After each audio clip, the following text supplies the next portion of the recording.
You wake up, grab your phone, and before your feet even hit the floor, you're already scrolling.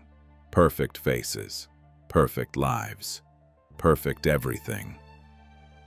And somewhere inside, you feel that quiet whisper. Why don't I feel like that? Social media was supposed to connect us, and for most people, it's silently draining us. So today we're going to talk about why social media is making you anxious and the hidden psychology behind it. 1. The dopamine trap. Every time you open Instagram, TikTok, or YouTube, your brain releases dopamine, the same chemical that makes gambling or junk food addictive. A like, a comment, a new follower. Each is a tiny hit of reward. But here's the problem. Dopamine doesn't make you happy. It makes you want more. So you scroll and scroll and scroll. It's a cycle of constant stimulation that leaves your brain restless when it stops. You're not relaxed. You're wired. And that's why even after spending hours online, you feel empty, tired, and anxious. You're chasing connection, but only getting comparison. 2. The comparison spiral. Psychologists call it social comparison theory. We all compare ourselves. It's how we understand our place in the world. But social media twists that natural instinct. You're not comparing your life to someone else's life. You're comparing your behind the scenes to their highlight reel. That vacation photo, it's one moment out of 1,000 boring ones. That perfect selfie.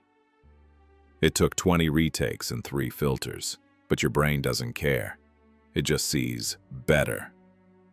And when you see better too often, you start feeling less attractive, less successful, less enough.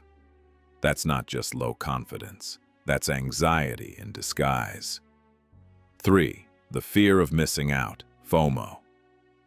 You know that weird feeling when you see your friends hanging out without you? That tightness in your chest. That's FOMO, the fear of missing out.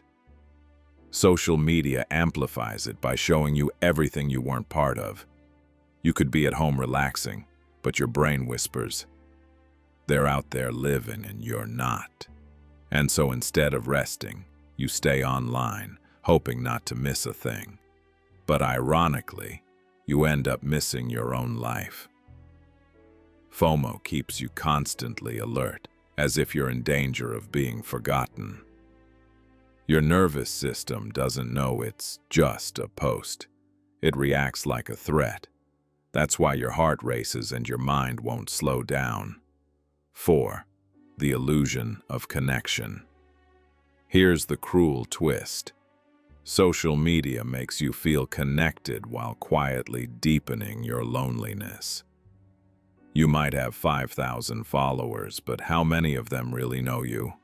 Likes give the illusion of attention, not affection.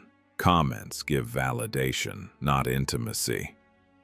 The more you depend on that digital approval, the more disconnected you feel when it's gone. Psychologists call this phantom validation. It's why your mood rises and falls with every notification. 5. The perfection pressure. Social media trains you to curate your life. You post the best parts, delete the awkward ones, and filter everything in between. But over time, that perfection becomes a performance. You stop being you and start being the version people expect you to be.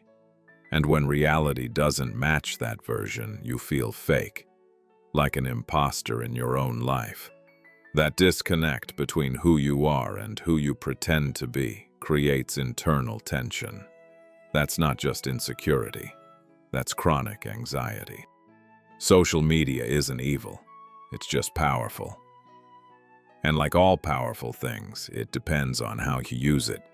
So next time you catch yourself scrolling endlessly, pause and ask, am I connecting or escaping? Because peace doesn't live inside your phone. It lives in the moments you're fully present.